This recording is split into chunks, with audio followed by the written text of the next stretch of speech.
Now, there is breaking news we have to get to. Ashley Moody, the Attorney General in Florida, will be the Ron DeSantis pick. I asked him yesterday about the Senate seat, and he was very coy and said, with any day now, I'm going to announce. It's like, well, I mean, Trump's going to be in on Monday. Rubio probably confirmed that afternoon. Any day now, he said. But he did kind of imply it would be pretty immediate. Sure enough, 10:30 this morning, he announced Ashley Moody would be the new pick from Florida. She's a good pick. Everybody likes her. All the Republicans, the Democrats, of course, melting down, but that's fine. So Ashley Moody will be the senator. She will serve until next year. She'll be on the ballot to complete Marco Rubio's term. Now, we got to talk about last night.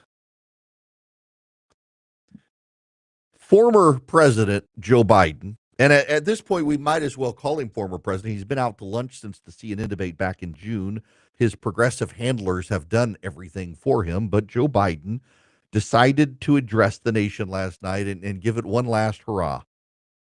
And he warned, Dwight Eisenhower warned about the military-industrial complex. George Washington warned about entangling foreign alliances. Joe Biden warned about social media sites and dark money. Let me play you some clips from Joe Biden last night. Forgive me. He decided to, take on the oligopoly, take on the oligarchs, take on the tech guys, the tech bros, if you will. And it was just, I got to be honest with you, I didn't even realize that Joe Biden was speaking last night. And I wish the incoming administration success because I want America to succeed. That's why I've held my duty to ensure a peaceful and orderly transition of power, to ensure we lead by the power of our example. I have no doubt that America is in a position to continue to succeed. That's why my farewell address tonight, I want to warn the country of some things that give me great concern. This is a dangerous and that's the dangerous concentration of power in the hands of a very few ultra-wealthy people. The dangerous consequences if their abuse of power is left unchecked. Today, an oligarchy is taking shape in America of extreme wealth, power, and influence that literally threatens our entire democracy, our basic rights and freedoms, and a fair shot for everyone to get ahead. We see the consequences all across America, and we've seen it before. More than a century ago, but the American people stood up to the robber barons back then and busted the trusts. They didn't punish the wealthy, just made the wealthy play by the rules everybody else had to. Workers want rights to earn their fair share. They were dealt into the deal, and it helped put us on a path to building the largest middle class, the most prosperous century any nation in the world has ever seen. We've got to do that again. In the last 4 years, that's exactly what we've done. The oligarchs he warns us about. This is a man who just the other day gave George Soros the Presidential Medal of Freedom. George Soros has dumped piles of money into federal elections to get progressive district attorneys elected and provoke a crime wave that Joe Biden doesn't believe happened. He has the audacity to look us on camera last night and warn about the oligarchs when he gave George Soros the Presidential Medal of Freedom. The man is out of touch and out to lunch. He actually wanted to brag about crime last night. Lower prescription drug prices for millions of seniors. And finally, doing something to protect our children and our families by passing the most significant gun safety law in 30 years and bringing violent crime to a 50-year low, meeting our sacred obligation to over 1 million veterans so far who are exposed to toxic materials, and to their families, providing medical care and education benefits and more for their families. It will take time to feel the full impact of all we've done together. But the seeds are planted, and they'll grow and they'll bloom for decades to come. Fisher, the seeds have been planted by Joe Biden today. The seeds were planted, a 50-year low crime wave. You know why crime is as low as it is? Because they stopped reporting it.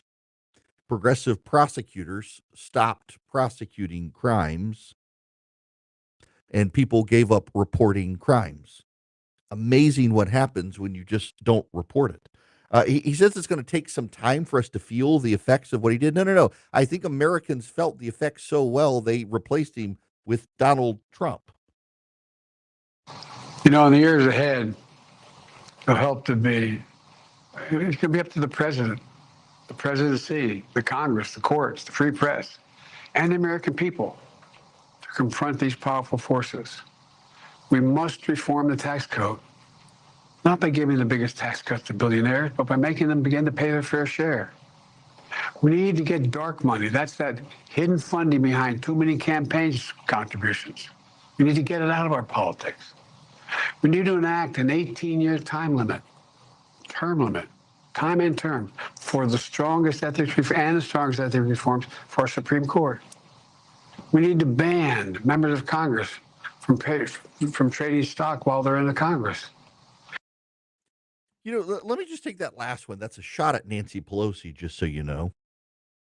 Jill Biden, the same day, gave an interview where she said she's deeply disappointed and it largely admitted that she no longer considered Nancy Pelosi a friend after 50 years. That was a shot at Nancy Pelosi.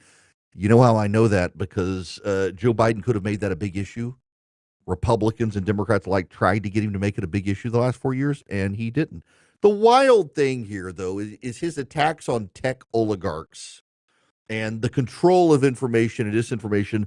Joe Biden, in part, got elected because the very same tech oligarchs he's blasting today censored the Hunter Biden laptop story. I'm just going to be very frank with you.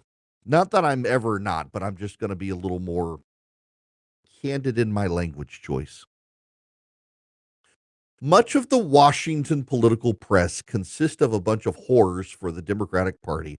And yes, they are whores. They prostitute themselves to the talking points of the Democratic Party. They circled the wagon around Joe Biden for 4 years and claimed that everything was fine, that there was nothing wrong with him, that he was perfectly healthy, that he was perfectly wise, that these were his best days. And they knew the whole time things were wrong. In fact, they knew because people in the White House were telling them, and they censored people. And Joe Biden and the press, they all got priapism last night over this attack on the tech oligarchs because members of the media have for years had an oligopoly. For a long time, you know what an oligopoly is? It's not a monopoly where it's one company in control. An oligopoly is a handful of companies in control. And for years, it was the New York Times, ABC, CBS, and NBC. Look at how they've treated Fox News since it came onto the scene. Not as just an alternative viewpoint, but as a social pariah. They do not like it that Fox News gives some other viewpoint. And now you got News Nation, you got Newsmax, you got OAN, you got others in there, some better than others, and they just don't like having the competition. The problem, the reason Joe Biden and the press oligarchs hate the technology oligarchs is the technology oligarchs have allowed us to bypass the press. The press for years hoarded themselves to the Democratic Party, slavishly devoted to every talking point of the Democratic Party.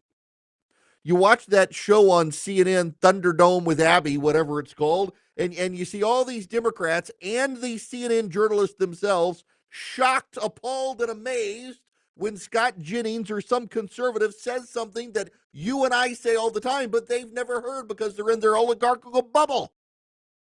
And they're furious that Mark Zuckerberg and Elon Musk and others have allowed us to bypass them. They have wanted to control the information. Joe Biden wants them to control the information. And Joe Biden said squat about the tech oligarchs when they were censoring the Hunter Biden laptop story. When they worked with him to censor what truths about COVID that he didn't want people to find out, like, for example, the lab leak theory, Joe Biden was perfectly happy with them. But now that they've stopped censoring, He doesn't like them. What's happened here is that Mark Zuckerberg and Elon Musk and other social media outlets, they're not feeding misinformation and disinformation. I don't deny that happens. But what they're doing is making the press oligarchs less relevant to our lives. The idea that us talking to each other is bad is something our founders in this country wouldn't recognize. The idea that we should be able to say more things to each other instead of less things is anathema to the spirit of the First Amendment. And because the Democrats haven't been able to stop us from talking to each other, they've relied on progressives within social media to allow us to block us from talking to each other. But Zuckerberg, Musk, and others have decided, you know what? We should take the gloves off. We should unleash people to be able to talk to each other. Sometimes they'll be unkind and say bad things, but that's life. We will provide people the tools to not see those things if they choose not to see those things, but we will not place censors by proxy for the government.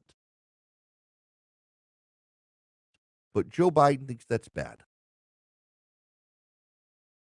On the way out the door, he pardoned his son, claiming that his own Department of Justice was politically operated, politically motivated, and politically hostile to people.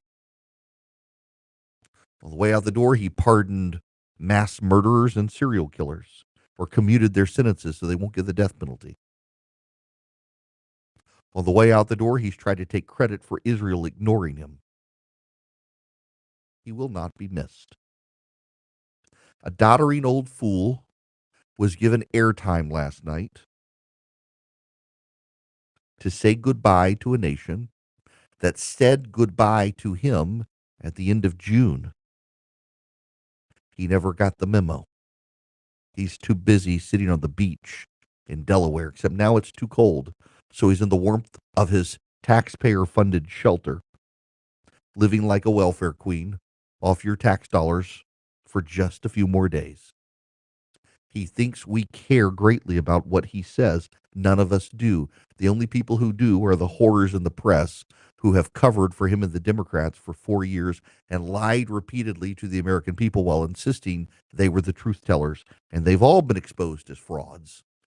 Joe Biden's presidency, if there was one silver lining in it, it's that it finally brought so many walls artificially constructed by the Washington elite just tumbling down upon their heads. They cannot control the information now, and it makes them furious. The man who gave George Soros the Presidential Medal of Freedom has the audacity to lecture us on billionaires being infested within politics. He has no sense of shame, and that's always been one of his great problems, besides an arrogant elitism and a lack of intelligence. When the world seems crazy, he'll keep you sane. It's the Erick Erickson Show.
Welcome back. Erick Erickson here across the nation. Phone number 877-973-7425 if you want to be on the show. I want to step back just a little bit from Biden's speech, and I know you guys want to chime in as well, but I think this needs to be said. Fox News dominates the ratings for cable news. There's not even a competition. Every once in a while, MSNBC gets a little close, maybe has one good day, but it's not really a competition. Fox News crushes all the others. The best, most profitable newspaper in the United States of America is the Wall Street Journal, not the New York Times. The Wall Street Journal has a conservative editorial page, but otherwise pretty mainstream news, but its news is not as obsessed with Washington, D.C. as the rest of the press. You know, I said the other day, if CNN wants to fix its ratings, give me a show. Give me just 1 hour. I guarantee you I can't do worse than what is being done at CNN, but I suspect I could do better in large part by doing an entire newscast correcting what everyone else on the network says. But even if I ignored them, focusing on news that is not Trump obsessed. But the networks are Trump obsessed, and they're furious with the tech oligarchs for allowing us to bypass the mainstream media that is so out of touch these days. The Washington Post is in collapse. The New York Times tells progressives what they want to hear. The Atlantic has become a boring publication that just affirms the worst of the left and can't handle truthful encounters with the right. CNN is taken to Thunderdome at night with some of the worst partisans, surprised anytime Scott Jennings says something you and I say to each other, and they've never heard it before. MSNBC has had to bring back Rachel Maddow every night. Apparently, she's decided with Trump coming in, at least for the first 100 days, she'll work 5 nights a week instead of 1 night a week. And meanwhile, NBC is spitting off MSNBC because they're too much of a liability. The American press corps is broken. They look at Fox News, and the reason they hate it is it exposes how bad the rest of the news media is, and their response is not to fix themselves, it's to hate on Fox. Just wild. Now, I got to tell you about the Eden Pure Gen 40 heater. Why? Because I've got it on in my office and you can't hear it because it's quiet and it keeps my office warm. It's perfect. It uses infrared heating and convection heating to circulate hot air, warming up large spaces efficiently, saving you some money as well on your power bill. And then during the summer, you can keep using it because you can turn off the heating and just use it as an oscillating fan. It works, and they're on sale right now at EdenPureDeals.com. You get an additional $50 off if you use the discount code ERIC50, ERIC50. Just go to EdenPureDeals.com, put in the discount code ERICK50, no space, and you'll get $50 off the already great sales price for the Eden Pure Gen 40 heater. It really does work. It's a great electric space heater. It uses convection. It uses infrared. It oscillates back and forth and up and down to spread the air out. EdenPureDeals.com, discount code ERIC50.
Welcome back. The phone number 877-973-7425 if you want to be on the program.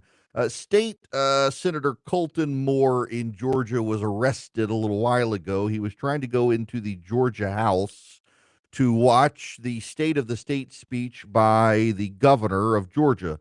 What you probably don't know nationally, I've gotten a lot of people nationally. What happened here? What happened here? Last year, after the former Speaker of the House died, while in office, David Ralston, the speaker, I was not a fan of his. He died, and more in a tribute or something like that to the dead speaker, said some things that offended members of the House because of a breach of decorum. So they banned Colton Moore from the floor of the House. The new speaker did. So Moore tried to go in this morning, banned from the House to see the State of the State, and they arrested him. It gives him the attention he wants. I'm sure I'll get a fundraising email from him any moment. But I don't think they should have banned him from seeing the State of the State speech from the floor. Despite the ban, they should have let him come in. It just gives him the attention he seeks. I'm not particularly a fan of his because he had great potential, but he can neither stop legislation nor pass legislation because he played his hands poorly. And if you don't believe me, just look at the numbers of the Freedom Caucus in the state legislature. There are many great conservatives there who actually put points on the board for conservatism. Colton's just not one of them. He grandstands at this point because nobody wants anything to do with him. He's just burned bridges and destroyed relationships that otherwise he could have used to actually be an effective conservative. The only thing he's effective at now is getting attention. That's my frank view. I'm sorry if you're offended, but it's the God's honest truth. There are plenty of other great, effective conservatives who don't get themselves arrested with the cameras rolling so they can then, I'm sure, get a fundraiser any moment from it. I still think he should have been let in, though. I think it was a mistake to deny him an elected official from sitting in the State of the State speech. Now, I must discuss Joe Biden himself. You know, my buddy Leon helped me run Red State for a number of years. He moved on from there as I did. And in 2006, no. Rewind. 2008. Leon was at the airport in Des Moines, Iowa. The Iowa caucuses were done. If I remember right, it was right after the Iowa caucuses. Biden happened to come in. People were minding their own business. Leon worked for Red State. Obviously knew who Joe Biden was. He's trying to get coffee or some such. Biden's looking around the room, makes eye contact with Leon, who clearly recognizes this is Joe Biden. And Biden makes a beeline over to chat him up. If I remember right, it's been a while since we've had this conversation. I mean, it's been a long time. It was 2008. Leon just saying how sad he thought it was. Biden didn't have an entourage at the time. The campaign was clearly going nowhere. And he just wanted someone to recognize him. Joe Biden has been an American elected official for 50 years. Joe Biden abandoned his children after their mother died to go himself be raised by the wolves of the United States Senate, Chris Dodd, Ted Kennedy, and others. Joe Biden invented this mythology that he was on the Amtrak every night going home to his sons. Anybody who knows how the Senate schedule works knows that was not always the case. But everybody wanted to believe it because they wanted to believe Joe Biden was a nice guy. I wanted to believe Joe Biden was a nice guy. I've heard stories for years of Jill Biden and Joe Biden helping soldiers, helping veterans. They had a heart for it, and they've done some charitable things privately.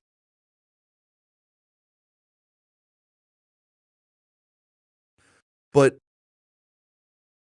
Joe Biden has been wrong about every major issue for 50 years.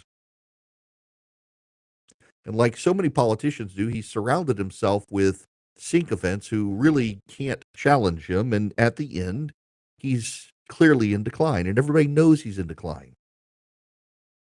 I continue to be stunned by the hypocritical little liars of the left who remember the fundraiser in Hollywood. The unedited footage came out that showed Barack Obama clearly leading Joe Biden off that stage. He looked like a lost puppy. And Democrats came forward and said, that's not the Joe Biden we saw on stage. That's a cheap fake. No, no, no. You actually watched the entire footage. It was worse than the short clip. Obama had to lead him away. And then it turned out a couple months later, after the CNN debate, people were a little more forthright. Yeah, he was clearly, something was wrong with him there at that stage. They lied to us. The press lied to us. They put on people to lie to us. And the most galling thing, this is the most galling thing to me, is that every time a Republican gets on television, the media demands to know if they believe the 2020 election was stolen. They want to hold him accountable. Chuck Todd at NBC railed against his network for hiring Ronna McDaniel, the RNC chair, because she had been complicit in Donald Trump's insurrection, or whatever they wanted to call it.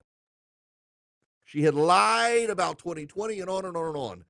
Not a single member of the press will ever hold a Democrat accountable for lying about Joe Biden's condition. Every single Republican has to go through the fire with the media over where they stood on the 2020 election in January 6th if they went on TV. But the Democrats can engage in a wholesale cover-up of Joe Biden's mental decline, and every member of the press gives them a pass because every member of the press participated and collaborated in the cover-up over Joe Biden's decline. And I will double down and tell you what got me so much hate from so many people, but is the God's honest truth. Joe Biden is not a good father. His two surviving children have been drug addicts, have struggled for years. Ashley Biden's diary had some pretty damning information in there about her family that the press has largely chosen to ignore. And Hunter Biden was a crackhead who married his dead brother's wife, or at least was in a relationship with her, and turned her into a crackhead. And then they wanted to blame illegal immigrants when they tossed the gun in the school. And Joe Biden did nothing. Joe Biden wouldn't even recognize his granddaughter until it became politically untenable for him to ignore that his son had impregnated a stripper in Arkansas and he had a grandchild that he wants nothing to do with until the press made a big deal about it. And everybody keeps giving this man a pass for everything he's been wrong on, for all of his moral failings, and for the fact that he and his team covered up his mental decline. And his wife has probably been the one ruling the roost, Dr. Jill Biden. The only academics who want to be called doctor are the one with inferiority complex. I don't know a medical doctor in this country who cares if you call him a doctor, but all the education doctorates sure as hell care that you call him a doctor. Just like Jill Biden. These are the people we're being rid of. You can hate on Donald Trump and the gold leaf, and I've said plenty of things myself about Donald Trump. I always laugh when people say, oh, you're such a Trump lover, Erickson. You're humping Donald Trump's like, you clearly do not listen to this program or know anything about me. And yet for all of the mockery that you can dish on Donald Trump and gold leaf and the gaudiness and the tackiness, whatever you want to say, look at the Biden family. They are a horrible family of dysfunctional adults who needed Joe Biden to be president of the United States so they could cash in on the grift. They are a trailer park family of grifters who lived off government welfare, and Joe Biden just happened to hang out in the best welfare government-funded house in America, the White House. He's a welfare queen. He's lived off the government dole for 50 years and done nothing spectacular. And when you call him on it, he holds up the memory of his dead son as a shield. Oh, 13 soldiers died in Afghanistan. You can't say that to me. Beau Biden died in Iraq. Except he didn't. He lies about his own dead son's death to try to shield himself from criticism.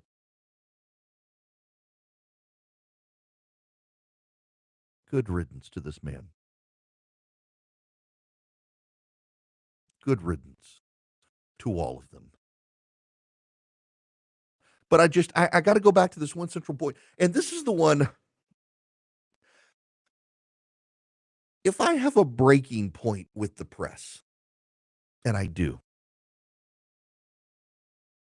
it's this. I've been a defender of the American Press Corps. I don't always like what they do. I'm willing to criticize them, but I'm willing to defend them. But here we are. January of 2025. And every Republican must be asked where you stood on January 6th and where you stood on the stolen election or non-stolen election, whatever you believe. No member of the press will ever hold Democrats accountable for covering up that the president has been in mental decline for 4 straight years. No member of the press will hold other members of the press accountable for being complicit in the cover-up. The press horrors of PolitiFact said the lie of the year for 2024 was Donald Trump and J.D. Vance lying about Haitian immigrants eating pets in Springfield, Ohio, because the horrors at PolitiFact can't hold themselves accountable for participating in the cover-up of the biggest lie of the last 4 years, claiming that Joe Biden was perfectly fine and there was nothing wrong with him, when every single American could see there was something wrong with him. For 4 years, the American Press Corps has been complicit in the gaslighting of the American public, and they can't understand why CNN is in decline, and they can't understand why MSNBC is in decline, and they can't understand why people are bypassing them to go to social media to find conspiracy theorists to tell them the news, because you may be finding a conspiracy theorist who's lying to you, but you're going to them because the press has lied for 4 years, and they are too arrogant and too insular to hold themselves accountable. They're bringing back Brian Stelter on CNN, for God's sakes, and Brian himself is one of the people on air who denied the decline of Donald Trump or of Joe Biden, but had on air someone who claimed Donald Trump was in mental decline when he was president of the United States. The people who the press hires to monitor the press are too infatuated with the press to do the job of keeping the press honest. Behind me is CNN. It's on TV, and they're talking about the oligarchs, the tech oligarchs, and how it's Joe Biden's big line. And of course, the news media would seize on that because they're just pissed off that they aren't the oligarchs anymore. They're furious that they're not the oligarchs. They're furious that you can go to social media and bypass them, and you have every reason to want to bypass them because they cannot be honest about what you and I have seen with our own eyes, the mental decline of the president of the United States. They can't hold any Democrat accountable for it. They can't hold themselves accountable for it. We've seen members of the press, because we have the picture of the reporter who submitted her question in advance to the White House for a press conference, and despite us seeing the picture, seeing the card, having the evidence, they denied that was actually the case. The members of the press protected each other. There will be no accountability. There will only be collapse for them. If there's been one good thing to come out of the Biden administration, it has been the complete collapse of trust in the American media. And because they're so insular and so arrogant, so vain, and so unwilling to self-reflect, so unwilling to exercise any humility, they're just going to double down on what disrupted their relationship with the public, and they're all going to go out of business, except for Fox News. And the rest of them will scream the whole way till they're out of business.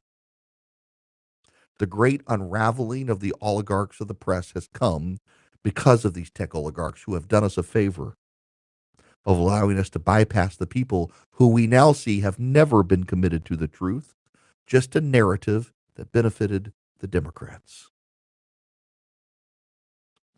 Hillsdale College actually teaches kids how to be good journalists, who, what, where, when, why, and how. They teach you how to sort through the indoctrination and understand the difference between education and indoctrination, you can take a lot of their classes for free.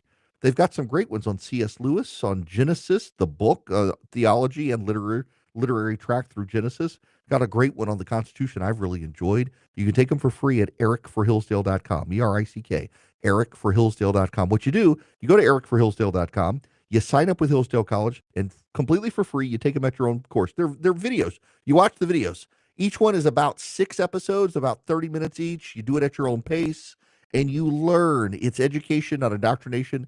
It makes you smart. It makes you think. It shows you what makes Hillsdale College so unique. And it's a great way to start a relationship with them. Go to Erick, E-R-I-C-K, erickforhillsdale.com. Erickforhillsdale.com. Go check them out today. Want to be on the show? Hello. I love your show. Call Eric now at 877-973-7425.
The phone number, if you want to be on the program, 877-973-7425. If you text Erick, E-R-I-C-K, to 33777, you can follow me around social media, and you should on Instagram. Follow me, E.W. Erickson, on Instagram, Twitter, YouTube, Facebook, you name it. I am everywhere, E.W. Erickson. I got to end this hour, and we can be done with Joe Biden by and large. Just a few more days. However,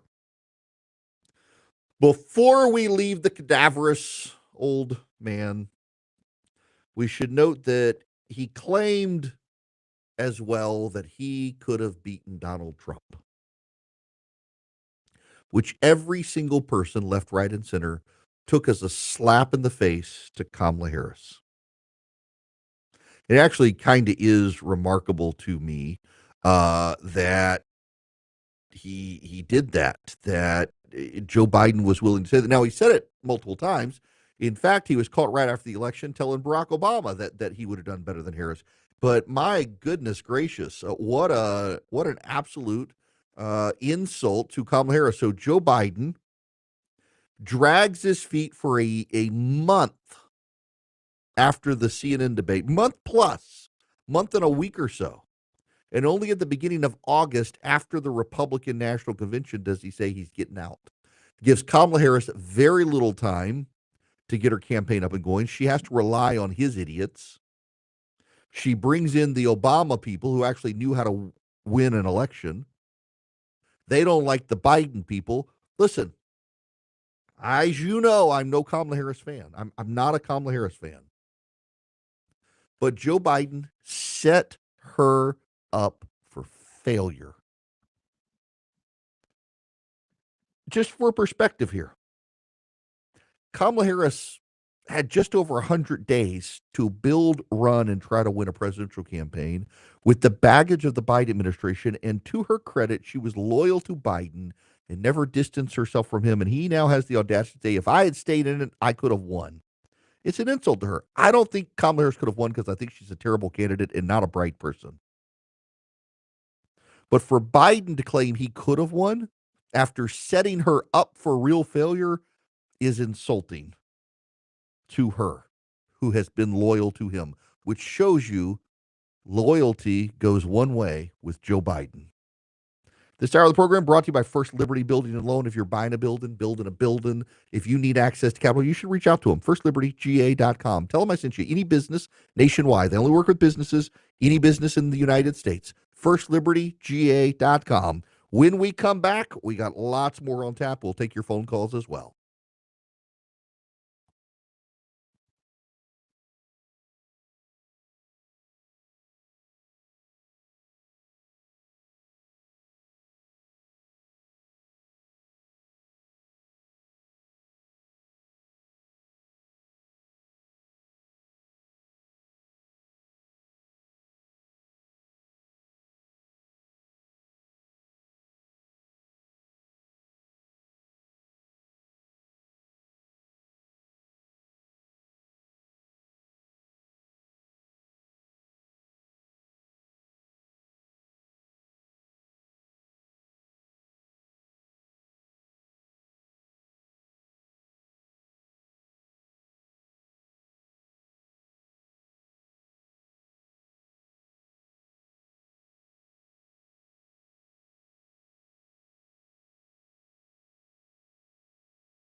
Greetings, conversationalists. Welcome. It is Erick Erickson across the nation. The phone number is 877-973-7425. If you want to be on the program, I would be quite happy to have you.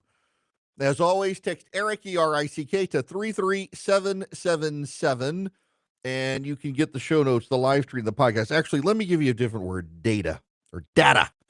However you want to say, I say data, you say data, no big deal. Same word, D-A-T-A. Text that word to 33777 and sign up for the show notes. You can do a free or paid version. If you're free, every morning my column goes out and it's free. We, however, send our show notes paid to the paid subscribers, where you get every single link that I talk about and then some in the show. All you have to do is, and you get a discount if you text data to 33777. I need to make a special announcement here, particularly for those of you in Georgia. I want you to get out your calendar and put a hold on July 12th. That's a Saturday, July 12th. For a number of years, this has kept coming up. And my buddy Braden is really the one who is to blame for this, because he planted the idea in my head. That is, my birthday is this June 3rd. Now, I've never had a surprise birthday party or anything like that, and I've just decided, you know what? I'm going to throw myself a birthday party. And he said, you know, you got all these stories that you can't tell on radio. They're not appropriate for radio. Some of them are just stories like my mom and dad listen, and they're funny stories. Like, these are the stories you just don't want to tell in front of your parents, but your friends, you're willing to tell. Some of it is about language that you can't say on radio, but the language is relevant to the story. So he said, what you should do is you should rent out a venue, confiscate everybody's cell phone, invite people in, do it as a charitable fundraiser or something, and stand on stage. It's not stand-up comedy, but the stories are pretty funny, and just tell everybody these stories. So we're going to do the Not Safe for Radio show, July 12th, at the Fox Theater in Atlanta. All are welcome to come, whether you're in Atlanta or not. I got a lot of affiliates in the Southeast. All are welcome to come. July 12th. And here's what I'm going to do. I'm going to find some sponsors to cover the costs. And then I'm going to sell tickets. And we'll sell tickets at a reasonable price. Those of you who are paid subscribers to the Substack, you're going to get a discount. You'll get first dibs on tickets. So text data to 33777. And all the money is going to go to two great charities. One is actually associated with the Fox Theater, and they do great work in Atlanta. And then the one I've been trying to find an excuse to raise money for. My kids go to a small Christian school, and they're always strapped for cash. And they've asked me for several years now, is there some way you could find a way to do a fundraiser? And I've wanted to help them. I dearly love this school. And even after my kids are gone, want to find a way to help it. And so I just thought, you know what? These are two great causes. And so you buy a ticket. I'm not going to get any of the money. It's going to go to help two fantastic nonprofits. So you can get a tax deduction in the process of some money for two great causes. And I got to find the sponsors to cover all the costs so that 100% of the money can go to these great nonprofits. But it's going to be a fun time. I have fantastic stories to share that aren't appropriate for radio. So if you will do me a favor, I'm a little bit scared. I do this because I've never done anything like this before. But I'm going to give it the old college try with your help. Come celebrate my birthday with me. July 12th at the Fox Theater in Atlanta. Time to be announced. It'll be in the evening. And we're calling it the Not Safe for Radio show. And you'll get all the stories that are not safe for me to say on radio. I would love to have you there. So July 12th, time to be determined, in the evening, the Fox Theater in Atlanta, the Not Safe for Radio show. Come help me celebrate my birthday this summer. Now, we have other stuff we have to talk about. As my loving child appears in the corner of my eye to say she brought me coffee. God bless her. I need it today. We got to talk, folks, about a national story that is a local story that is a national story. What do I mean? We must discuss the president of Earth. I know you don't know that we have a president of Earth, but we do. At least in Star Trek, we do. And that president's name is Stacey Abrams. However, we also need to talk about the Right Reverend Raphael Warnock, senator from Georgia, who led what amounts to a criminal enterprise in the state of Georgia. Now, Raphael Warnock is a black Democrat, as is Stacey Abrams. So the media is largely going to, we're going to mention the story very quick and we're going to move on. I mean, the media is going to talk about this as quickly as possible and move it off to the side. In fact, I've been having the TV on today. They've mentioned very little about this. This is from Andrew Kerr at the Free Beacon. A charity led by Senator Reverend Raphael Warnock of Georgia in 2018 illegally campaigned in support of Democrat Stacey Abrams' failed Georgia gubernatorial campaign that year, the group admitted before state authorities. Warnock was the chairman of the New Georgia Project when the charity and its affiliated dark money group engaged in a full-bore effort to elect Abrams in 2018. The group admitted during a hearing Wednesday the charity, which Abrams founded in 2014 and from which she stepped away just before running for governor, effectively operated as an arm of her campaign that year, managing at least 10 field offices across the state to engage in direct voter contact in support of Abrams, said David Amati, the executive director of the Georgia Ethics Commission. The New Georgia Project, which Abrams founded in 2014, racked up a hefty $3.2 million bill campaigning for the Democrats' failed 2018 campaign, spending that it didn't report to the state as required by Georgia law. The charity admitted to violating 16 state laws when it was under Warnock's leadership and agreed to a $300,000 fine. The $300,000 certainly represents the largest fine ever imposed in Georgia's Ethics Commission, but it also appears to be the largest ethics fine we've seen by any state ethics commission in the country related to an election or campaign finance issue, Amati said during the hearing. I need you to really appreciate this story. Raphael Warnock is the United States Senator from Georgia, a reverend who in 2018, before going to the Senate, ran the New Georgia Project. Stacey Abrams started the New Georgia Project in 2014. When Abrams left to run for governor in 2018, she put Warnock in charge of it. It's a nonprofit. It's supposed to be a voter registration group that is a nonprofit that doesn't pick sides. But not only did this nonprofit pick a side, it spent over $3 million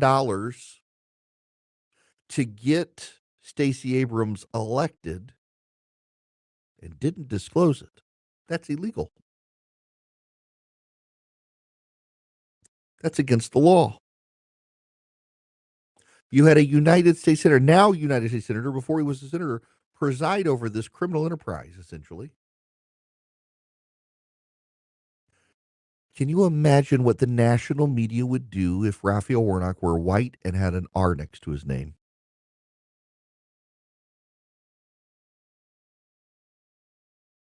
Stacey Abrams' group at the time claimed it was a fishing expedition.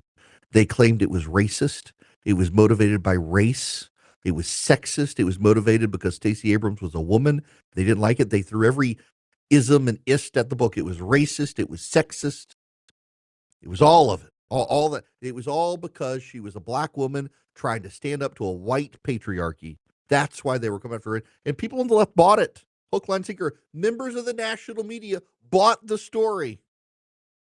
They were willing to buy the story because it was a progressive black woman trying to become governor of Georgia, and they were willing to believe every single lie New Georgia Project said. And New Georgia Project was behaving contrary to campaign finance laws of the state of Georgia. And they knew it. They failed to report the $3 million.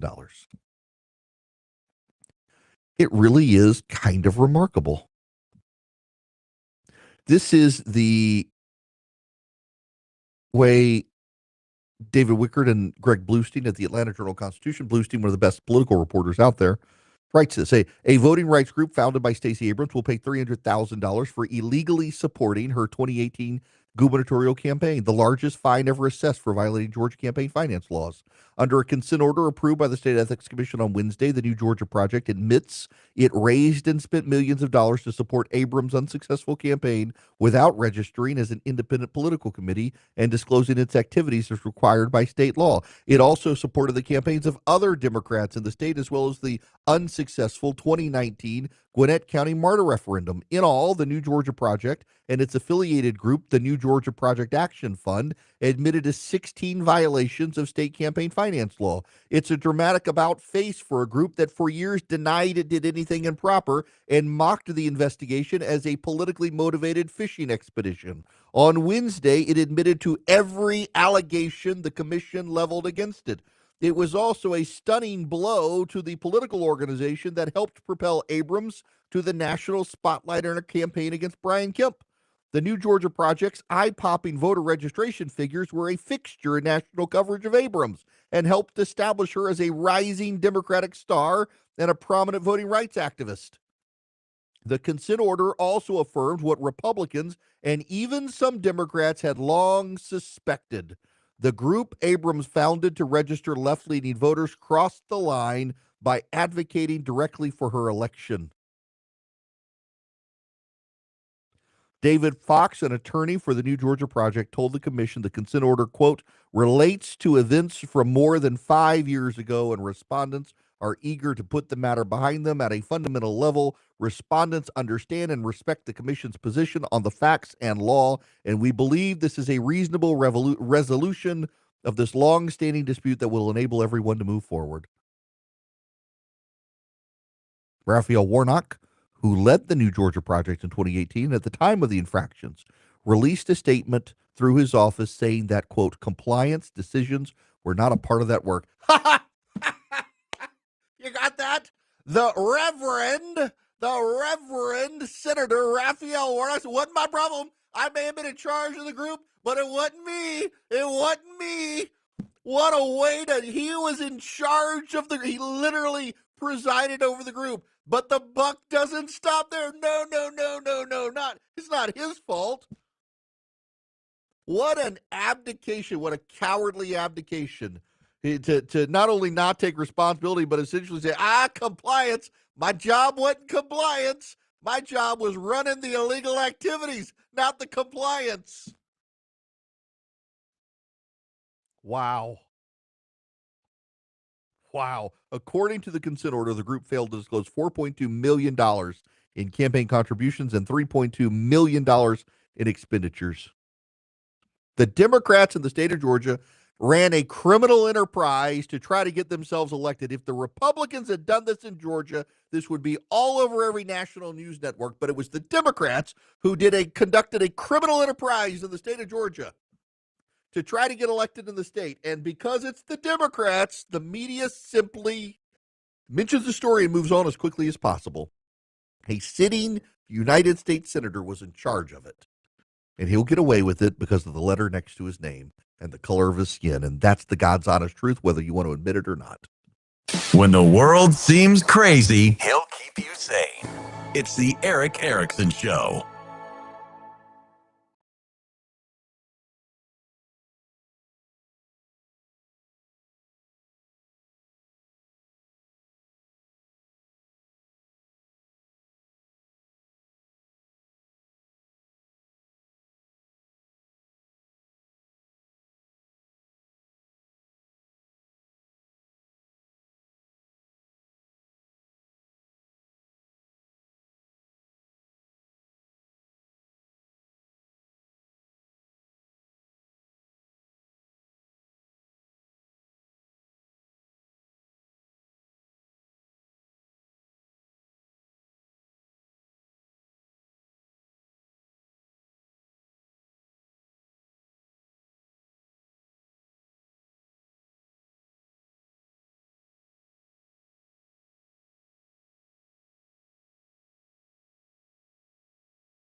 Hello, welcome. It's Erick Erickson here across the United States. The phone number 877-973-7425. Janet in Jacksonville, Florida has been waiting patiently. Janet, I got to confess to you, I looked over at the corner of my eye and I saw Janet Jackson was on the phone. I was like, what? And then it's like, oh no, Janet, Jacksonville, Florida. So welcome. How are you?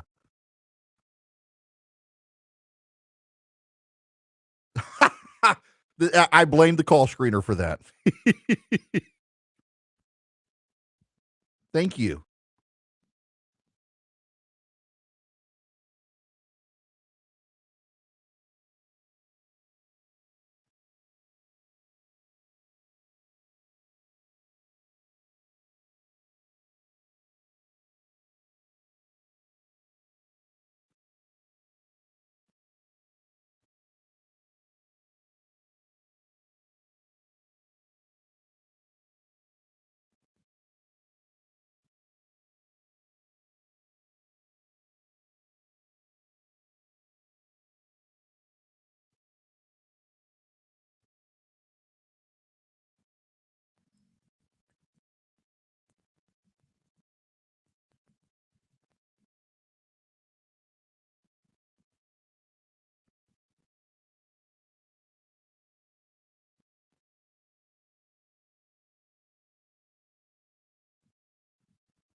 Mm-hmm.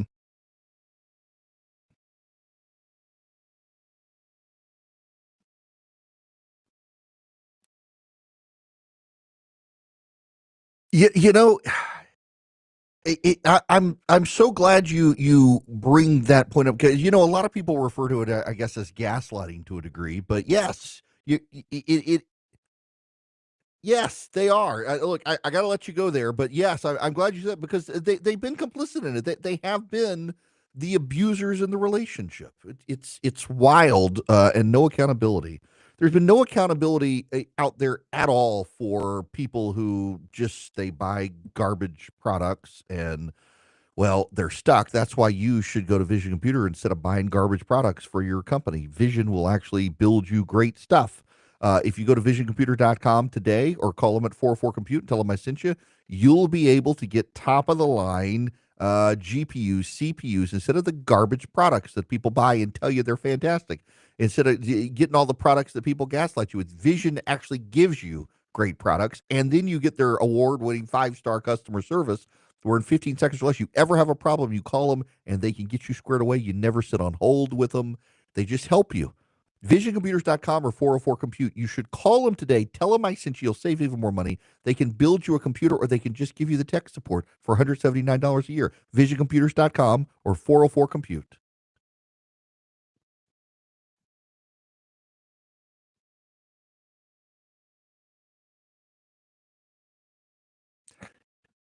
I just realized we should have done Swiss first. It's all right. It doesn't matter. We'll get it done.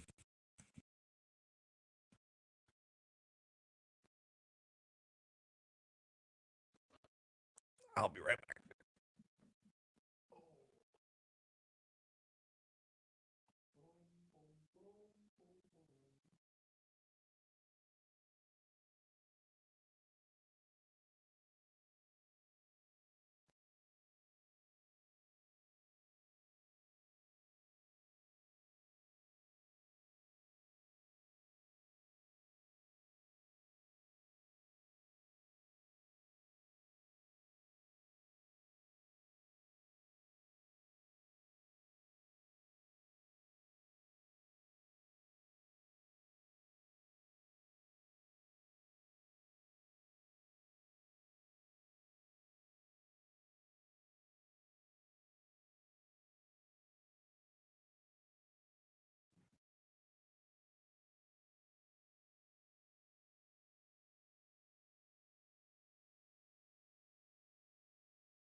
I got to just say out of the gate, very cryptically to some degree, Chris in Virginia. I'm sorry I can't respond to all of your emails, but thank you.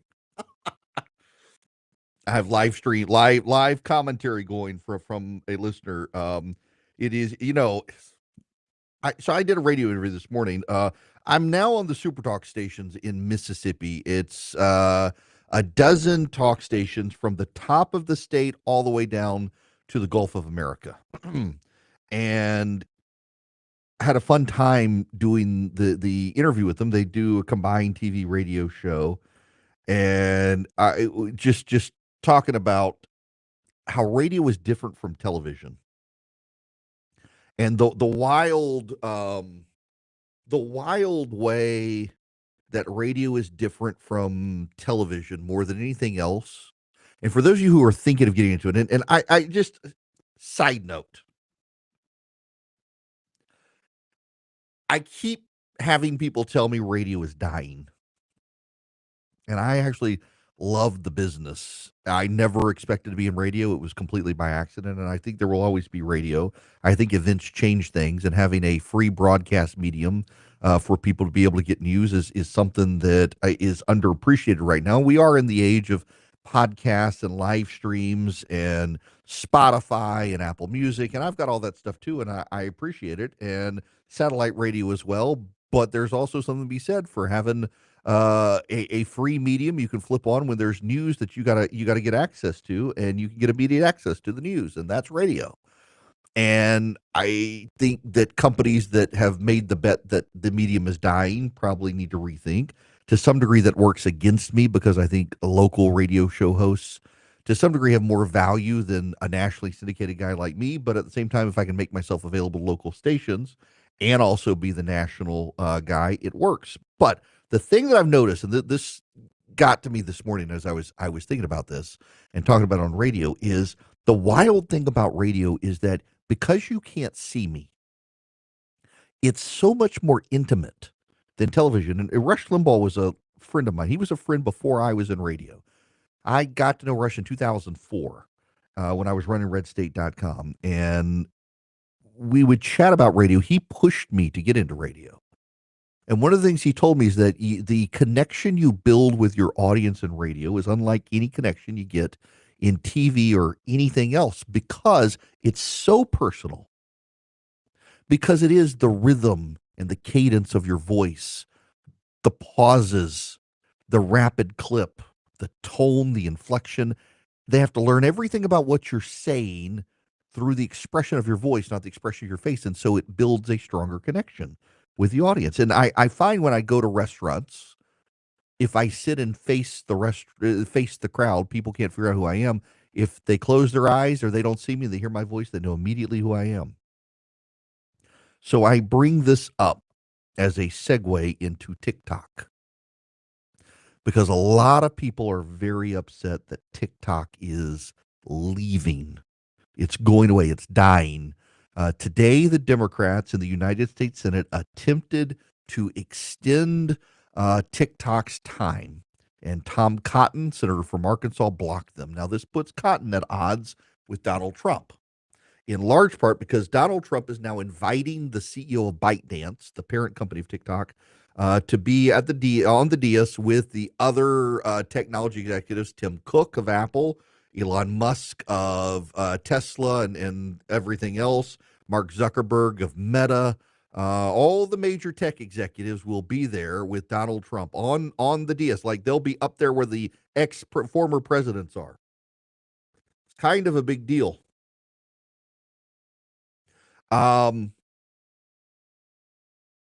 TikTok is bad. You may get pleasure from TikTok, but heroin addicts, they get pleasure from the heroin. It becomes addictive to them, and they need it. People try drugs the first time, and they like the feeling. I am not a drug user of anything other than, well, I got to take blood thinner and occasionally ibuprofen because I got a problem with my heel. There have been moments where I've thought, man, you know what? My brain doesn't turn off. If I could find something that would just turn my brain off, I could get addicted to it real quick because my brain does not turn off. I'm one of those people who goes to sleep in the middle of the night and in the middle of the night wake up and the thought that had been in my head is still there. And it just won't go away. I can get a good night's sleep. Don't get me wrong. There are nights I get a good night's sleep. But there are very, very many nights where I am in constant conversation with myself. By the way, as an aside, did you know that there are people who do not have an inner monologue? Now, some of you are listening to me right now and you have no idea what I'm talking about. Okay. Everybody, listen to me. Everybody where you are right now, just be real quiet. Say nothing out loud and just listen to me. Right now, in your head, you have my voice coming through your ear, stimulating the hairs on the inside of your ear that then turn the sound waves into something you recognize that sends signals to nerve impulses that go to your brain that process the vibrations into words that I'm speaking. But while I'm speaking to you, when I take a pause, you hear your own voice in your head.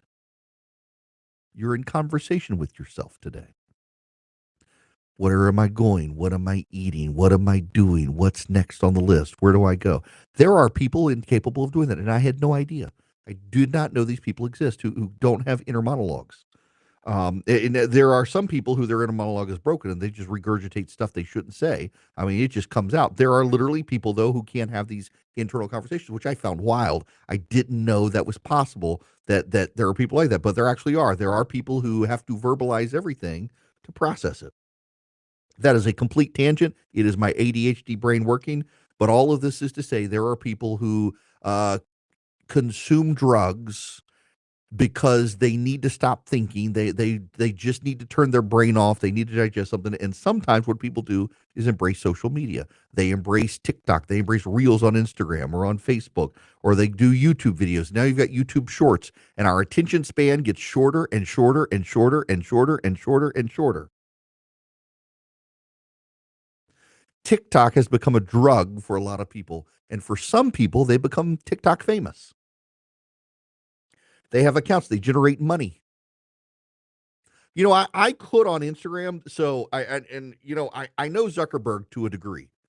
And I made sure he knew a couple years ago on Facebook, I was making thousands of dollars a month running just monologues for my show.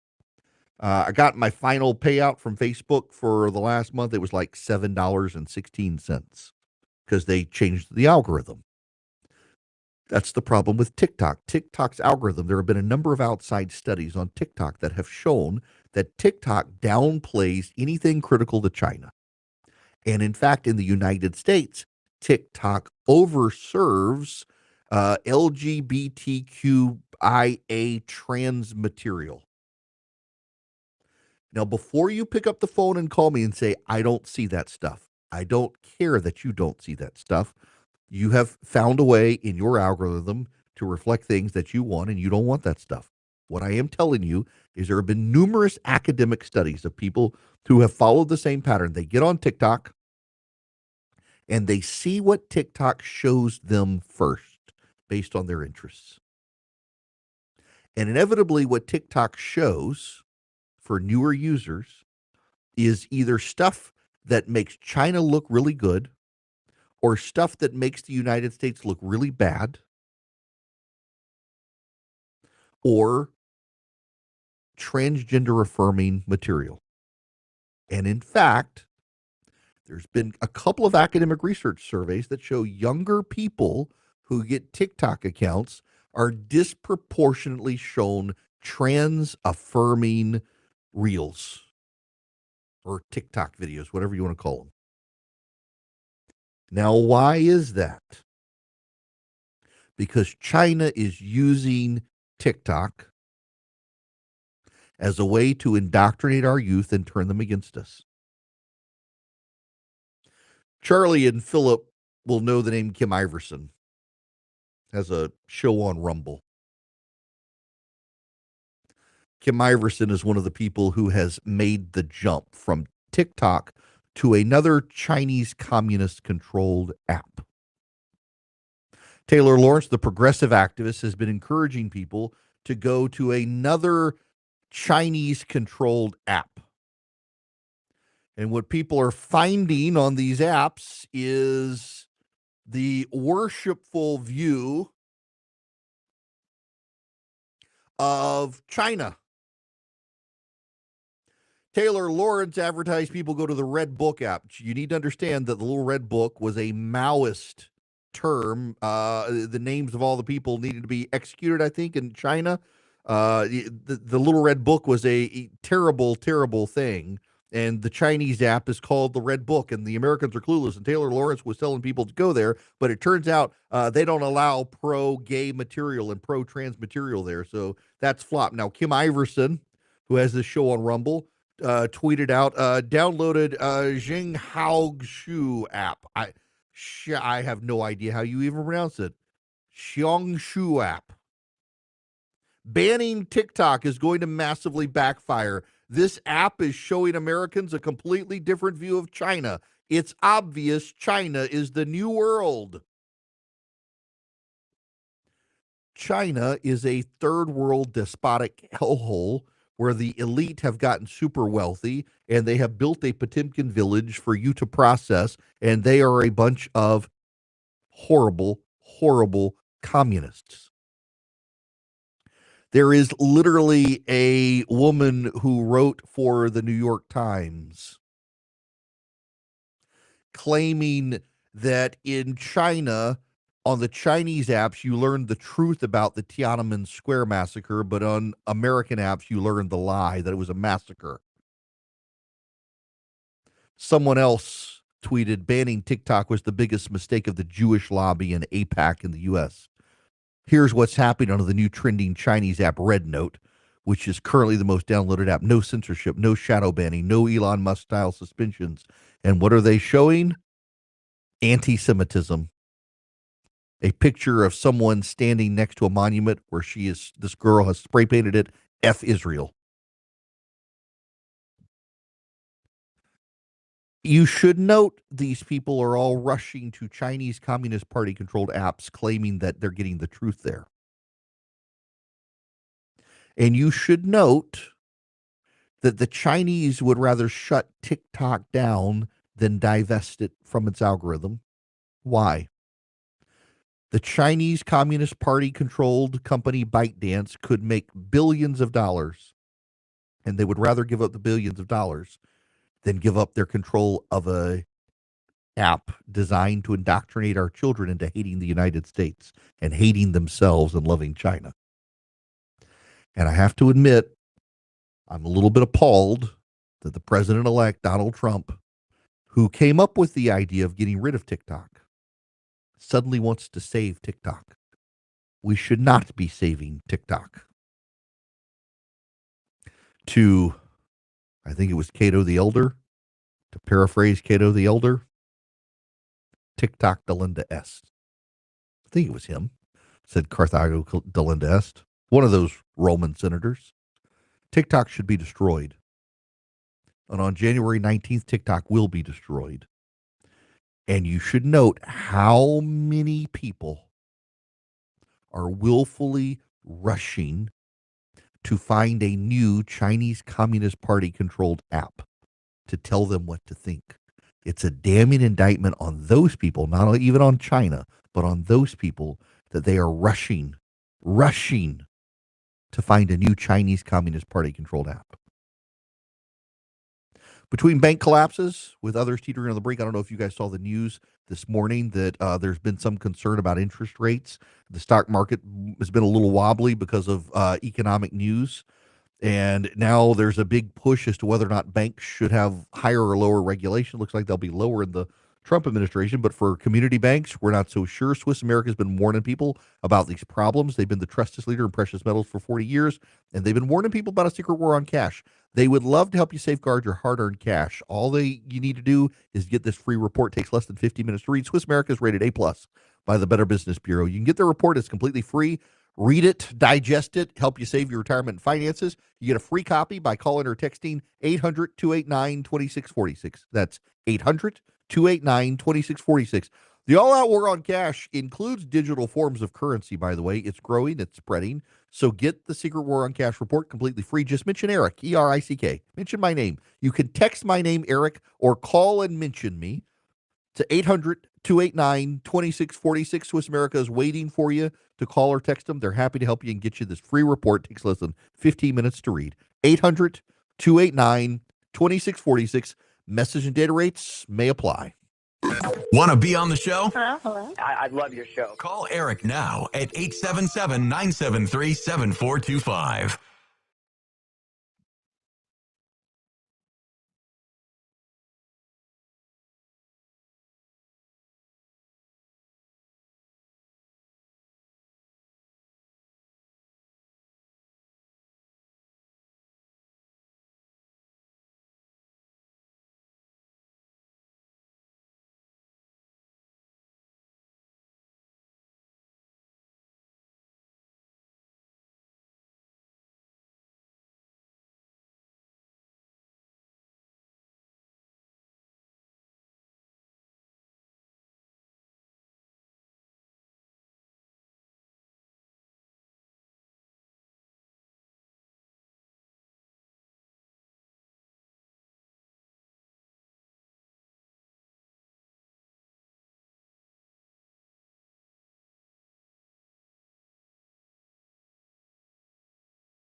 The phone number here, 877-973-7425. If you want to be on the program. You know what, Will, I want to squeeze your phone call in here. I got a couple of minutes here. Will, welcome to the show. How are you?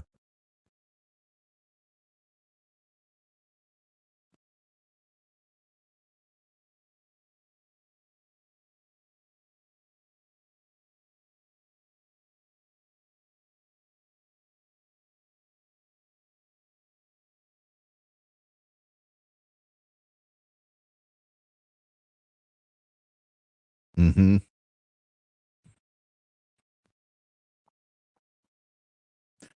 Yeah.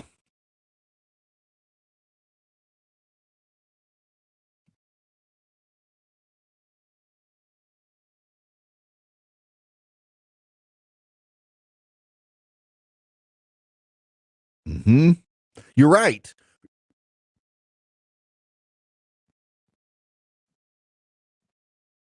Yeah.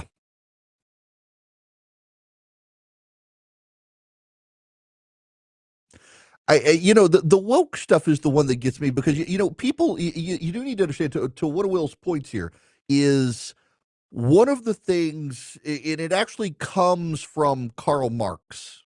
And when I say it's Marxism, it legit is Marxism, that language confers power. And if you can change the definition of words, you can change power relationships. You really gotta understand that more than anything else. That the left genuinely believes, and it is derived from Karl Marx, that language is where power comes from. So if you can get everyone to say the sky is green and the grass is blue, even though it's the opposite, you have real power. And you can compel people to your viewpoint, even though you haven't really changed reality. The left says you have changed reality. You now have people who believe the sky is green and the grass is blue. And so people who used to have blue eyes now have green eyes. It's a real power. And Karl Marx understood that forcing people to change their language is ultimate power. It's what the left does. It's the hallmark of wokeism. It becomes a social tool for elevating people of good manners when they can speak in the wokeism of the day, and it separates the saved from the unsaved. It's a shibboleth. It's something that separates those who can perform in that way from those who can't. So you can exile those who can't from community. In the same way that back in the day, it was who recognizes which fork went with dessert and salad and main course. We now use woke words. It's the exact same thing as the forks on a table. When we come back, we got to actually move to business news and the bond market because it's deeply relevant to what Republicans in Washington are about to do. Are they going to be able to cut taxes or not? I'll tell you why the bond market is going to tell us whether or not they can.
Greetings, conversationalists. Welcome. It is Erick Erickson here across the United States of America. I am delighted to have you with me. The phone number is 877-973-7425. If you would like to be on the program, I'd love to have you.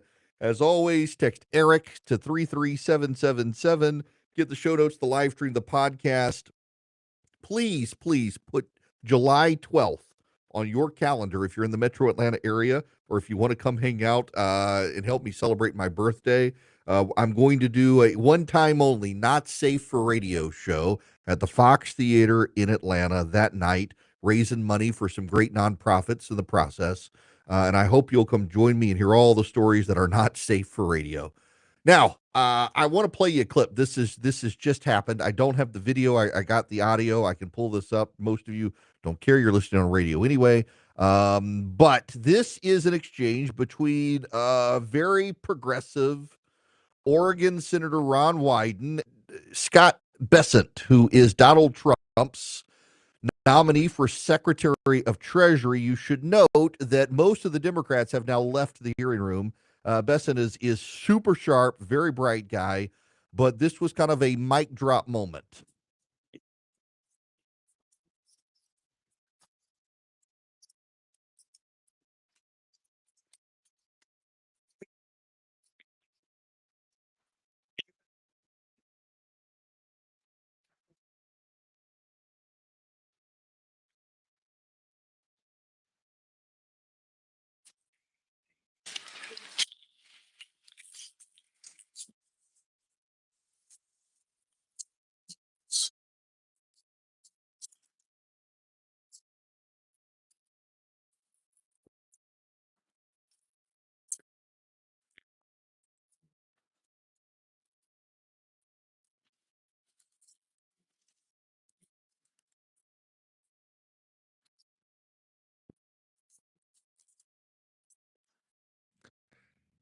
That is the Treasury Secretary nominee, and he's 100% right. I got to say this. I was a little skeptical of Scott Bessent at first, and I have some very dear friends and some people I deeply respect in finance. And every single one of them, they are unanimous that this is one of the best picks we've seen for Treasury Secretary in quite some time. That this guy is deeply smart and understands where we're headed as a nation, and where you and I are headed now is into some wonky territory where I am not an expert, but I need to try to explain some complexity to you simply enough for you to understand what's coming. And it's the bond market. And I want to back up to Liz Truss. Liz Truss was Queen Elizabeth II's last prime minister. She was on the job for like less than a week before Queen Elizabeth died. She was King Charles III's first prime minister. And she unveiled a tax reform package in Great Britain that spooked the markets and caused turmoil in the British bond market, and she was out of power in weeks. Her plan actually was good and should have been implemented, but people were already ready to sabotage her. The bond markets, however, essentially spooked everybody. So let me do this at a very basic level. And again, I'm not an expert. I know enough to be dangerous, but I can't explain this to you for you to understand. When the United States borrows money to fund the budget and the spending in Washington, it sells bonds, it issues bonds. And in order to get people to buy the bonds, those bonds come with an interest rate. And you know that your interest rate that's what you're going to get over the course of the bond. So you sell, for example, a 10-year Treasury bond or 10-year Treasury note. The interest rate lately has been 4.8%. Now, let me see. Yeah, okay. So, yep, it had been, it went down to 4.65%. But essentially, that's up a percentage point from September. So The government, if to induce you to buy bonds to fund the government, the American government says, listen, we have great credit, and our Constitution requires that we pay our debts. So if you will give us your money, we will pay you interest. But as the government issues more and more bonds to take on more and more debt to cover shortfalls in the deficit, fewer and fewer people really believe the government can pay everything back. Let me give you a wild figure. For every 1/10 of 1 percentage point increase in borrowing costs for the Treasury, that adds $300 billion in interest expenses over a decade. The more the United States borrows, and this is a very big thing for you to understand, the more the government borrows, the less money is available for the private sector. The bigger the government grows and the more in debt it gets, the less money there is in the private sector. Well, why? So who are the biggest buyers of bonds? And it's treasuries. Who are the biggest buyers of the treasuries? It's American businesses and American citizens and capitalists. It's not communist China and things like that. It's a lot of Americans, a lot of people in the West. They buy the treasury bonds because they know they're backed by the full faith and credit of the United States. Well, if I have $1 million and I buy $1 million worth of 10-year treasury notes, I'm gonna make back 4.8% interest. I'm going to get back my $1 million plus 4.8% interest over a 10-year period. But the $1 million that I gave to the government to fund government spending is now not available for me to invest in company stocks. It's not available for me to invest in my business. It's not available for me to put anywhere else. So the more Congress borrows, the more Washington borrows, the less money is available for the private sector. And the more we go into debt, the higher the interest rate on bonds go, because there's more and more skepticism we're going to be able to pay back the bonds. Even with the law demanding that we do, there's more and more skepticism. And as interest rates go up on bonds, guess what else happens? Interest rates tend to go up on mortgages and car loans and credit cards. The more Washington borrows, the less there is for capital, private sector expenditures, and the higher the bond yield climbs, the higher mortgage rates. So if Washington keeps spending and doesn't start making a meaningful improvement on the debt, let alone the deficit, all of our costs go up. Thus, we arrive at the Republican plan to cut taxes. Now, I have to say that Mike Crapo is the Republican senator. Where is he from? Idaho? Yes. And Mike Crapo makes a very good argument that if we just extend the current tax cuts that Donald Trump and the Republicans passed in 2017, that it shouldn't cost anything. They should already be baked into the equation. And I think he's right. But we're at the point where, the Laffer curve says you cut taxes, that it'll generate so much economic growth that the tax cuts will be offset and they'll pay for themselves. But we're at a point where more and more even supply side economists say that actually we're not there right now because the government's debt is so much that we're starving the private sector of capital, and that prevents robust economic growth. I realize this is somewhat confusing, but it all comes back to a very basic concept. The more money that the government borrows increases the costs to the government of paying off that debt. And all of that restricts the amount of money in the private sector, because people are buying government bonds because they're guaranteed, and they're not using that money in the private sector. And so if we need robust economic growth to help with tax cuts, Congress is going to have to figure out how can we do tax cuts that stimulate the economy. Because one of the problems we have now is that our debt to GDP ratio, that is, how big is our debt compared to everything our economy produces? Right now, we are more in debt than we produce economically. And progressives say what we got to do is we got to pay down the debt. And what conservatives say is actually we've got to boost our economy. If we boost our economy, if our gross domestic product grows, the debt it goes down in terms of how it relates to the GDP. So if you grow you think of a fraction, numerator and denominator, numerator on top, denominator on the bottom, and let's say that on the bottom is 100%. So is 100. So that's 100% GDP. And on the top, that's 102. So our debt is on the top is bigger than our GDP right now. If we try to pay down the debt, the numerator 102, and get it down to 99, what actually happens is we're taking money out of the economy.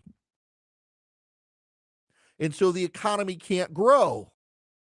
And so that 102 over 100 becomes a 102 over 99, a 102 over 98, a 102 over 97, because we're throwing money at the top number, trying to reduce it. And what's actually happened is we're taking money out of the private sector. We're taking money out of capitalism. We're taking money out of the free market to try to pay off the debt. And all that's doing is shrinking our gross domestic product. It's actually hurting us. So what conservatives say, and they're right, is when you have 102 over 100, you have the debt to GDP. The debt is bigger, 102, than the GDP, 100% of the economy, and 102% of debt. What you do is you throw money into the private sector by cutting taxes and deregulating. And so instead of 102 over 100, suddenly it's 102 over 102. Then it's 102 over 200. Then it's 102 over 205. And suddenly your debt is now half of the GDP. So grow the economy. And the way you grow the economy is you find a way in government to cut the private sector costs. How do you cut private sector costs? Two ways: tax cuts and deregulation. You roll back regulation. The incoming Trump team is signaling they're going to do that for banks.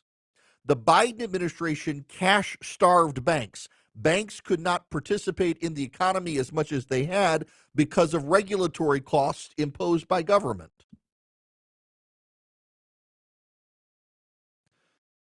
It's a very nerdy, complex issue. I don't mean to bore you, and I don't mean to overwhelm you. But the Republicans want to do tax cuts. And if the Republicans aren't careful in how they do their tax cuts, it's going to scare the bond market. Because what's going to happen is the people in the industries and the institutions that buy bonds are going to say these clowns aren't serious about the national debt. And they've got to start cutting the debt. And if you cut taxes without reciprocal cuts in spending, you're going to widen the deficit. And that means you're going to have to generate more bonds. And the bond market is going to say, we're losing confidence in you. You're going to have to pay us a higher interest rate. So you start paying them a higher interest rate, that's less available in the federal budget to go to discretionary spending for education and for the military and for a host of other issues. I would love a personal income tax cut for myself and my business. But when Republicans sit down to map out how they're going to cut taxes, they're going to have to do two things. They're going to have to find spending to cut. They're going to have to find spending to cut. They're going to have to reassure the bond market we're serious about the debt and the deficit. And the other thing they're going to have to do is maybe forego a lot of personal income tax cuts, even though I would love that, and focus on tax cuts that actually grow the economy. And those are tax cuts on investment. That's a capital gains tax cut, things like that, that will actually stimulate economic investment in this country, because we've got to get the economy growing again. We've got to get past the Biden economy. We've got to grow the economy. And by the way, tariffs are going to slow things down. So you got to offset the tariffs with some good investment side tax cuts to grow the economy, reduce the debt to GDP ratio, and then cut spending so the bond market knows, hey, the Republicans are actually serious about fixing the national debt problems. Otherwise, the cost of borrowing is going to explode and the country is going to go broke real quick.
It's Erick Erickson here. The phone number 877-973-7425.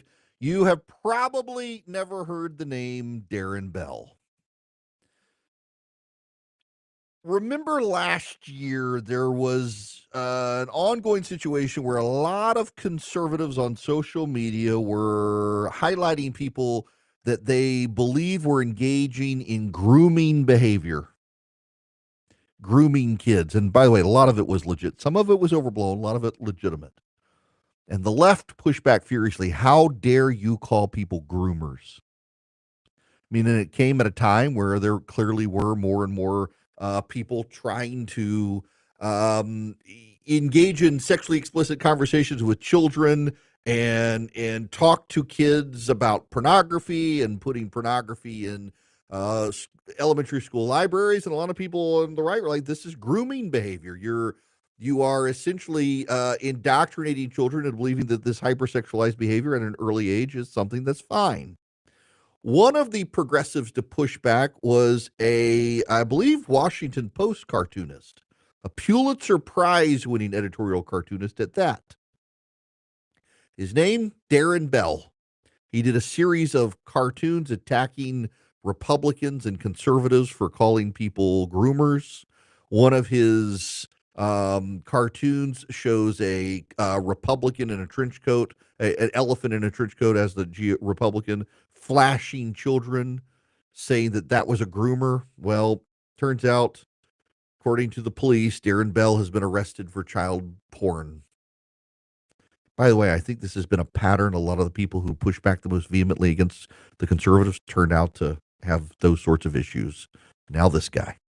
Let me tell you about my bank, Old Glory Bank, because you can buy an ownership interest. You can buy stock in Old Glory Bank. You can open an account. You can become a new owner. It takes less than 6 minutes to open an account at oldglorybank.com. I, my friends, am a customer, and I have bought stock in Old Glory Bank. I have. Put my own money in it. Old Glory Bank stands for God, Country, Family, the flag. It's a conservative bank by conservatives from Oklahoma, online. It is for anyone nationwide to take advantage of and use. They've got a great checking account. You can do mortgages, you can do car loans, you can do CDs, you name it. Great interest rates. Oldglorybank.com. And if you go to own.oldglorybank.com, you can own stock at Old Glory Bank. Owning stock has risks. It's not FDIC insured. Terms and conditions apply.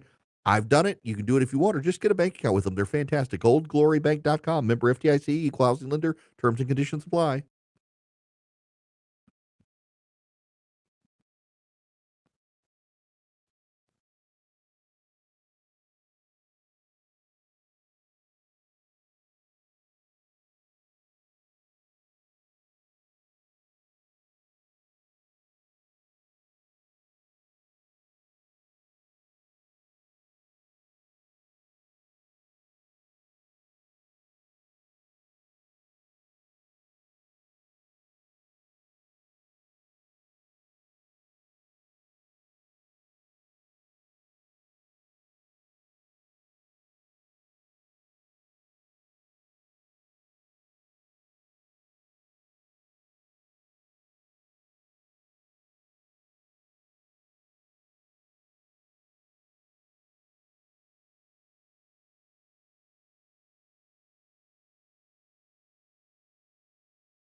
Greetings. Welcome. It's Erick Erickson. Glad to have you with me. The phone number, 877-973-7425. Save the date, July 12th. Come help me celebrate my birthday at the Fox Theater in Atlanta. We'll do ticket sales. I will give you all the details later, but just go on, save the date. Details forthcoming on time and tickets and all that.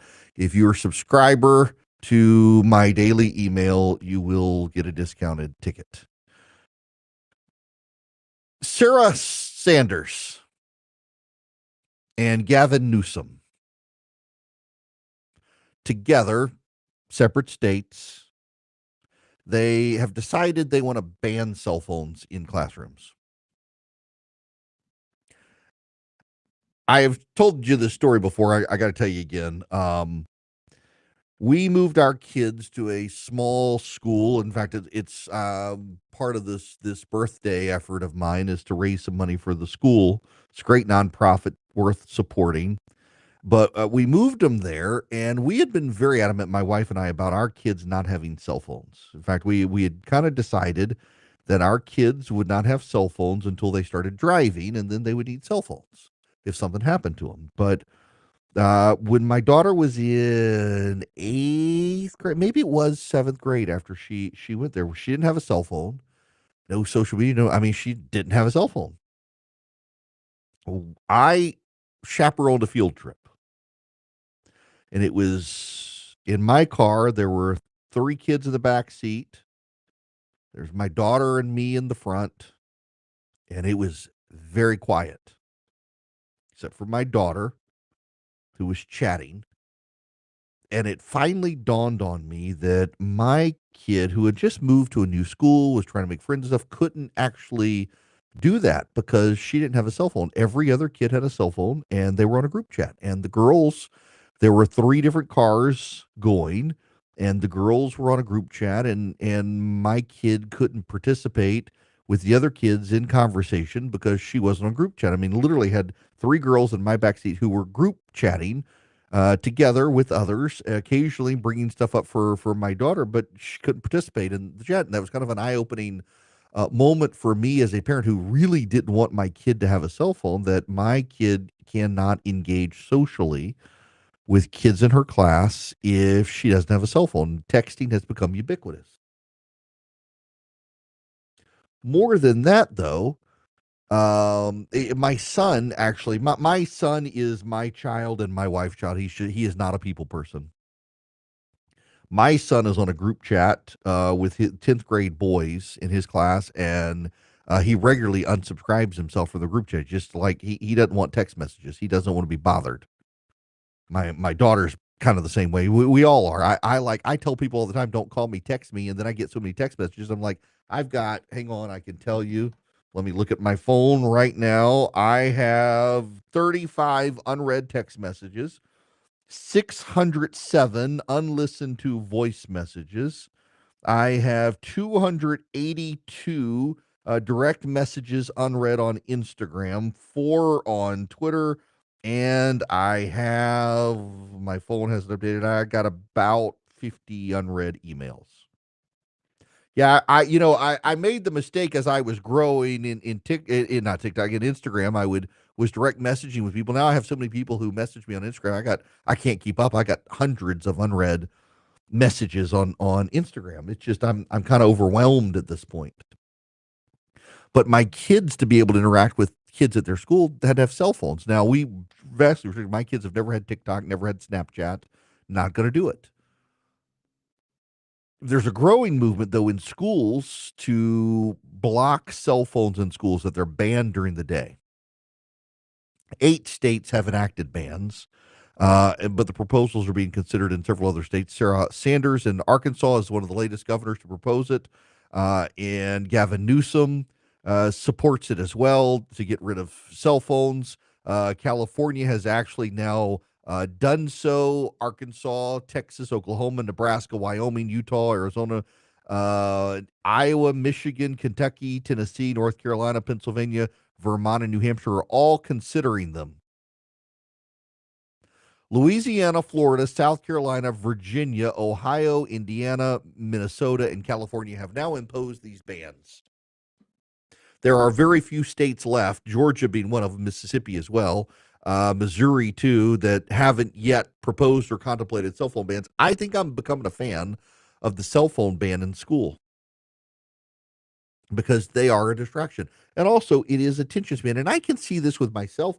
My wife and I had this conversation the other day about her on Reels. So my wife for the new year decided, she's not big into New Year resolutions, but she decided for 2 weeks to delete Instagram from her phone. And said that in the first couple of days, it was like a withdrawal for her. She kept reaching and looking and realized, I took it off.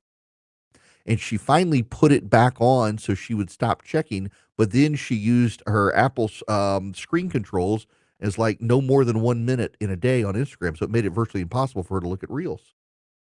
And she's like, her attention span improved. Like just over a couple of weeks, she said she could find herself paying attention a little better than she had. I do think the internet culture on short attention span people, it's made it worse. Now, both my wife and my son have been diagnosed with ADHD. I never have. I can tell you that I haven't. Anyone who has ever listened to this program knows that Erick Erickson has some level of ADD. I am Doug the dog from the movie Up. Squirrel! Get distracted easily, go off on tangents, but I can wind back and get to the point. I do remember where I left the trail so that I can come back to the trail on most occasions.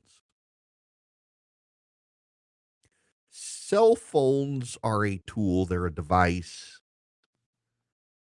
and they can be abused. And I just think we are setting our kids up for failure to give them such ready access. So, for example, there have been a number of studies that have been done over the years on laptops in education.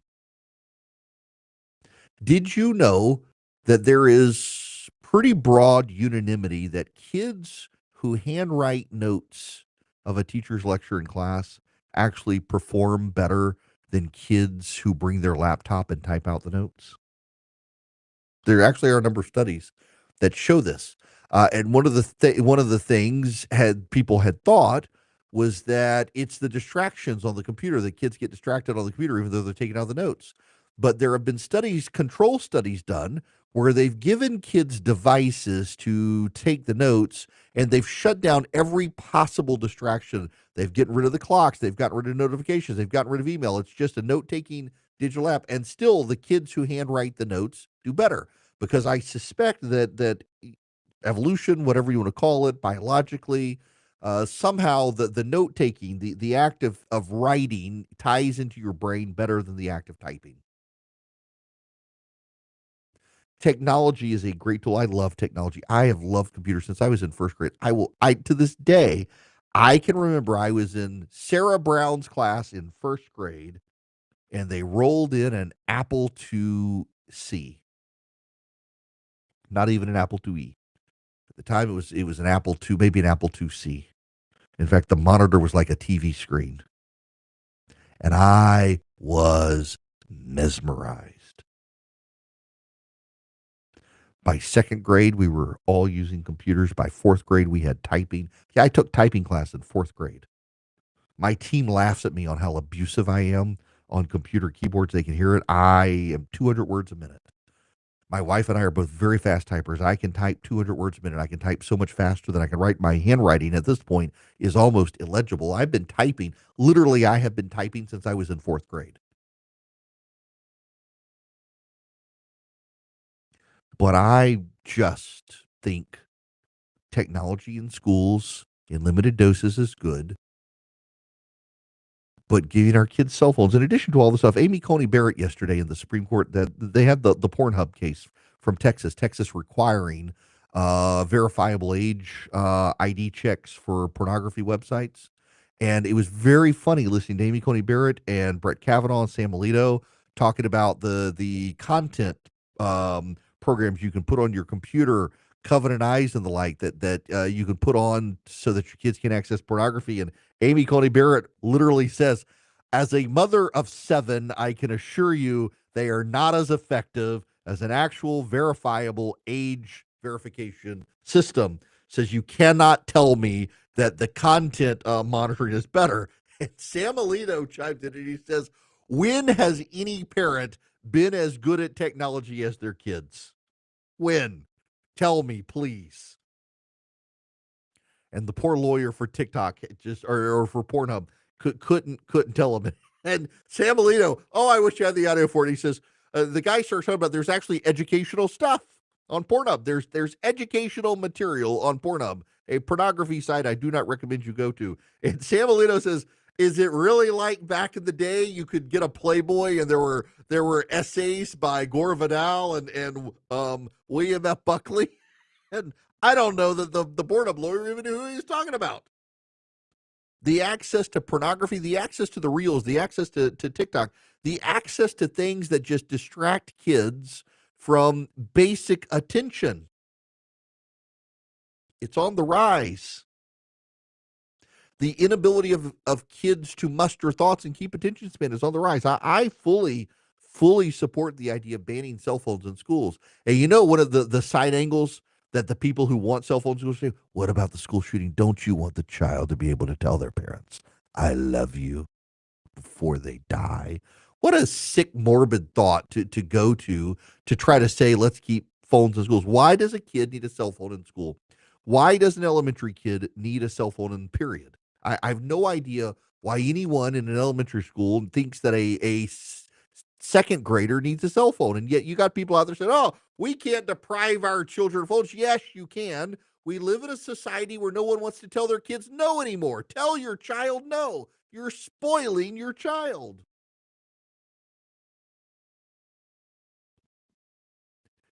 That Gavin Newsom and Sarah Sanders both can look at this situation and say, you know what, and Glenn Youngkin and Ron DeSantis and Greg Abbott can look at the situation and say, you know what, maybe having cell phones in public schools and private schools, maybe having cell phones in school is a bad idea. I think having this consensus is a good thing. Kathy, I'm going to let you be the last caller today. Welcome to the show. How are you?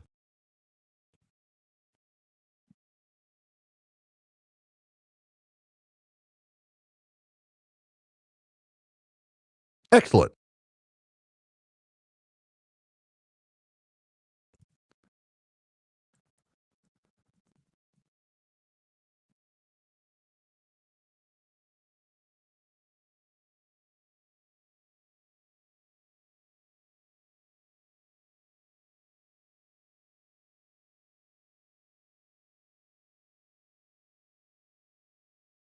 Thank you. I just, Kathy, I think first graders on screens, and nowadays they even want kids to have their textbooks on a screen. And I know, like, there's just copious amounts of research that having the tactile page in your hand, the ability to highlight something in a textbook is so different from screens all the time. We think we're training kids for the 22nd century by having it on screens, and actually, evolutionarily, it doesn't seem like our brains do as well with glass and no texture and the distraction and the light. And I mean, give kids paper and pages and teach them good penmanship, and it actually does something good for us. You can say it's old fashioned, but the data's there.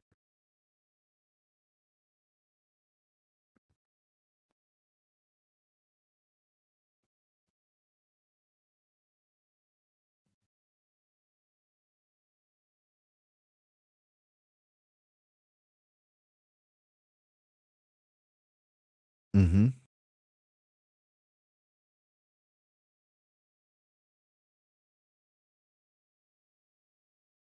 Oh, that's such a good idea too. Yeah, look, thank you for calling in, Kathy. I appreciate it a ton. You're absolutely right.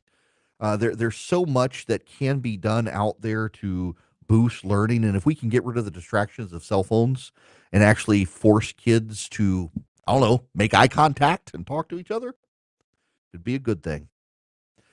Let me tell you about a good group in DC. Y'all, it pained me this morning to have to write a piece about one of my favorite groups in DC that I think is going off the rails. And it made me not happy. I don't want to bring up their name because I'm going to talk about a different group instead, and that's Americans for Prosperity, a group that I think is not losing its way in Washington, but actually has been very consistent in fighting for common sense conservative reforms in D.C., and I'm proud to partner with them. I'm proud to be on an advisory board for Americans for Prosperity because I think a number of great conservative groups in D.C. are losing their way. There's the zeitgeist now is all populist, and populism burns out over time. Historically, every major populist movement burns out, and the groups that hitch their wagon to populism lose their way.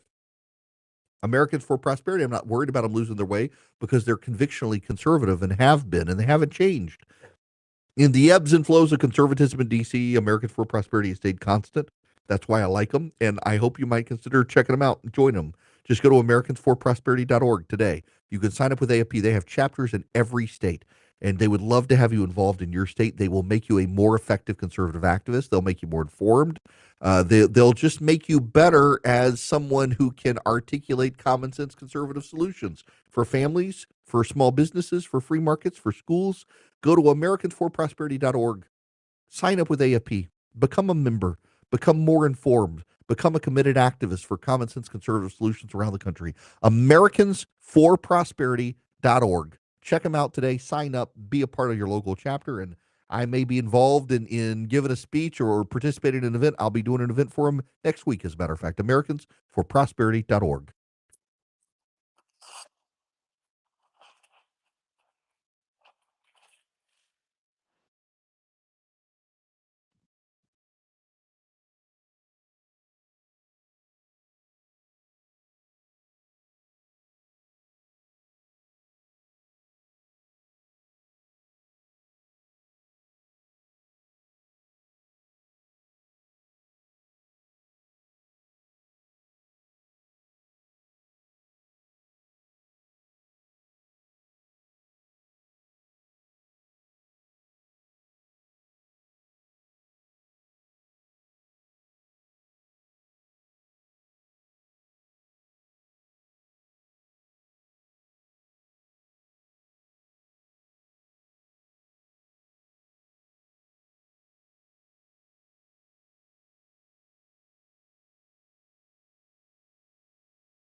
had a listener text me and said, if you want to save the date, you gotta